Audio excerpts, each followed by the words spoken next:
ಕಾವೇರಿಯ ಕಿಚ್ಚು ಧಗಧಗಿಸ್ತಾ ಇದೆ. ಒಂದು ಕಡೆ ತಮಿಳುನಾಡು ಸರ್ಕಾರ ನಾವು ನೀರು ಬೇಕೇ ಬೇಕು ಅಂತ ಹೇಳಿ ಬಿಗಿಪಟ್ಟಣ ಹಿಡಿದಿದೆ.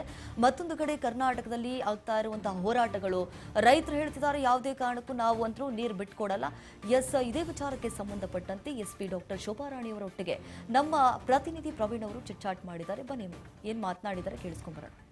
CWRC ಹಾಗೂ CWMA ಅವರು ಏನೀಗ ಒಂದು ತೀರ್ಪನ್ನು ಕೊಟ್ಟಿದ್ರು. ಕಾವೇರಿ ನೀರನ್ನು ತಮಿಳುನಾಡಿಗೆ ಪ್ರತಿನಿತ್ಯ 3,500 ಕ್ಯೂಸೆಸ್ ನಡೆಸಬೇಕು ಅಂತೇಳಿ ಆ ಒಂದು ಆದೇಶವನ್ನು ವಿರೋಧಿಸಿ ಈಗ ಬಿಜೆಪಿ ಈಗ KRSನಲ್ಲಿ ಪ್ರತಿಭಟನೆಗೆ ಮುಂದಾಗಿದೆ. ಈಗ ನಾನು ದೃಶ್ಯಾವಳಿಯಲ್ಲಿ ತೋರಿಸ್ತಾ ಇದ್ದೀನಿ. ನಾನು ಇರುವಂಥದ್ದು KRSನ ಮುಂಭಾಗದಲ್ಲಿರುವಂತಹ ಒಂದು ದೃಶ್ಯಾವಳಿಯನ್ನು ತೋರಿಸ್ತಾ ಇದ್ದೀನಿ.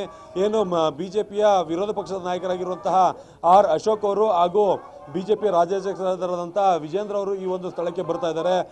ಈಗ ಬಿಜೆಪಿ ಪಕ್ಷದಿಂದ ಇವತ್ತು ಪ್ರತಿಭಟನೆಗೆ ಕರೆಯನ್ನು ನೀಡಲಾಗಿದೆ. KRS ಮುತ್ತಿಗೆಗೆ ಒಂದು ಕರೆಯನ್ನು ನೀಡಲಾಗಿರುವಂಥದ್ದು. ಹಾಗಾಗಿ ಬಿಗಿ ಪೊಲೀಸ್ ಬಂದೋಬಸ್ತನ್ನು ಮಾಡ್ಕೊಳ್ತಾ ಇರುವಂಥದ್ದು. ಬ್ಯಾರಿಕೇಡ್ಗಳನ್ನು ಏನು ಹಾಕಿಕೊಂಡು ಈಗ ಪೊಲೀಸ್ನವ್ರನ್ನ ನಿಯೋಜನೆ ಮಾಡಿದ್ದಾರೆ.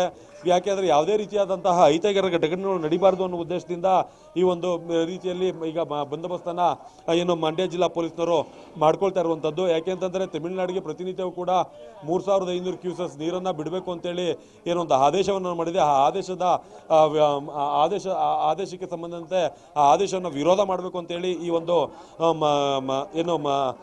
ಪ್ರತಿಭಟನೆಗೆ ಹಮ್ಮಿಕೊಂಡಿರುವಂಥದ್ದು. ಈಗ SP ಶೋಭಾರಾಣಿ ಮೇಡಮ್ ಅವರು ನಮ್ಮ ಜೊತೆಗಿದ್ದಾರೆ. ಅವರನ್ನು ಮಾತಾಡಿಸುವಂಥ ಪ್ರಯತ್ನವನ್ನು ಮಾಡ್ತೀನಿ. ಮೇಡಮ್, ಇವತ್ತು ಬಿಜೆಪಿಯವರು ಪ್ರತಿಭಟನೆ ಮಾಡ್ತಾ ಇದ್ದಾರೆ, ಬಂದೋಬಸ್ತ್ ಮಾಡ್ಕೊಂಡಿದ್ದೀರಾ, ಏನೆಲ್ಲ ಬಂದೋಬಸ್ತ್ನ ಮಾಡ್ಕೊಳ್ಳಲಾಗಿದೆ?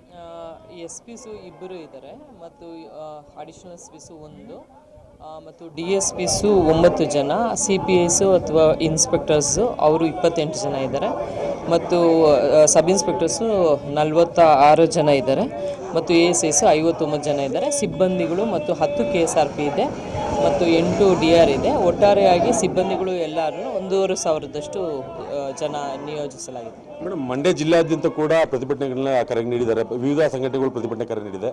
ಎಲ್ಲೆಲ್ಲಿ ಪೊಲೀಸ್ನರ ನಿಯೋಜನೆ ಮಾಡ್ಕೊಂಡಿದ್ದಾರೆ ಮೇಡಮ್? ಎಲ್ಲ ಪ್ರತಿಭಟನೆಗಳು ಏನೇನೋ ನಡೆಯುತ್ತೆ ಎಲ್ಲ ಕಡೆಯೂ ಅಗತ್ಯ ಬಂದೋಬಸ್ತ್ ಕ್ರಮವನ್ನು ನಾವು ಜರುಗಿಸ್ತೀವಿ. ಮೇಡಮ್, ಇವತ್ತು ಬಿಜೆಪಿಯವರು ಏನಂತ ಹೇಳಿ ಅಂದರೆ ಮುತ್ತಿಗೆ ಹಾಕ್ತೀವಿ ಅಂತ ಹೇಳಿದಾರಾ, ಇಲ್ಲ ಪ್ರತಿಭಟನೆ ಮಾಡ್ತೀವಿ ಅಂತ ನಿಮ್ಗೆ ಮಾಹಿತಿ ಕೊಟ್ಟಿರುವಂಥದ್ದು? ಪ್ರತಿಭಟನೆ ಅಂತ ಮಾಹಿತಿ ಇದೆ. ಎಷ್ಟು ಜನ ಸೇರ್ಬೋದು ಅಂತ ನಿರೀಕ್ಷೆ ಇದೆ ಮೇಡಮ್? ಸುಮಾರು 3,500ರಿಂದ 4,000 ಜನದಷ್ಟು ಸೇರ್ತಾರೆ ಅಂತ ತಿಳಿದು ಬಂದಿದೆ. Thank you. ಇದಿಷ್ಟು ಕೂಡ SP ಶೋಭಾರಾಣಿ ಅವರ ಮಾತಾಗಿರುವಂಥದ್ದು. ಅದೇ ರೀತಿ ನಾವು ದೃಶ್ಯಾವಳಿಯಲ್ಲಿ ನೋಡ್ಬೋದು. ನೀವು ಏನು ಸಿಬ್ಬಂದಿಗಳು ಈಗ ಎಷ್ಟು ಜನ ಸಿಬ್ಬಂದಿಗಳನ್ನ ಈಗ ನಿಯೋಜನೆ ಮಾಡ್ಕೊಂಡಿದ್ದಾರೆ ಅಂತೇಳಿ. ಯಾಕೆಂದರೆ ಪ್ರತಿಭಟನೆ ವೇಳೆಯಲ್ಲಿ ಯಾವುದೇ ರೀತಿಯಾದ ಅಹಿತಕರ ಘಟನೆಗಳು ನಡೀಬಾರ್ದು, ಮುನ್ನೆಚ್ಚರಿಕಾ ಕ್ರಮವನ್ನು ತಗೊಳ್ಳಿಕ್ಕಾಗಿ ಇಷ್ಟು ಸಿಬ್ಬಂದಿಗಳನ್ನ ನಿಯೋಜನೆ ಮಾಡಿಕೊಂಡಿರುವಂಥದ್ದು. ಯಾಕೆಂದರೆ ಕಾವೇರಿ ಹೋರಾಟ ಅಂದಾಕ್ಷಣ ಎಲ್ಲರಿಗೂ ಕೂಡ ನೆನಪಾಗುವಂಥದ್ದು. ಹಲವು ದಶಕಗಳಿಂದಲೂ ಕೂಡ ಕಾವೇರಿ ಹೋರಾಟ ಅಂತಂದರೆ ಮಂಡ್ಯ ಜಿಲ್ಲೆಯಲ್ಲಿ ಅದರದೇ ಆದಂಥ ತನ್ನದ ವಾಸ್ತವ ಸ್ಥಿತಿಯನ್ನು ಉಳಿಸ್ಕೊಂಡಿರುವಂಥದ್ದು. ಹಾಗಾಗಿ ಏನು ಬಿಗಿ ಪೊಲೀಸ್ ಬಂದೋಬಸ್ತನ್ನು ಮಾಡಿಕೊಂಡು ಮಂಡ್ಯ ಜಿಲ್ಲಾಡಳಿತ ಯಾವುದೇ ರೀತಿಯಾದ ಅಹಿತಕರ ಘಟನೆಗಳು ನಡೀಬಾರದು ಅನ್ನೋ ಉದ್ದೇಶಕ್ಕೋಸ್ಕರ ಈ ಒಂದು ಕ್ರಮವನ್ನು ಕೈಗೊಂಡಿರೋದು. ಕ್ಯಾಮರಾ ಪರ್ಸನ್ ರವಿನಂಜನ್ ಜೊತೆ ಪ್ರವೀಣ್ ಕುಮಾರ್ GT, KRS.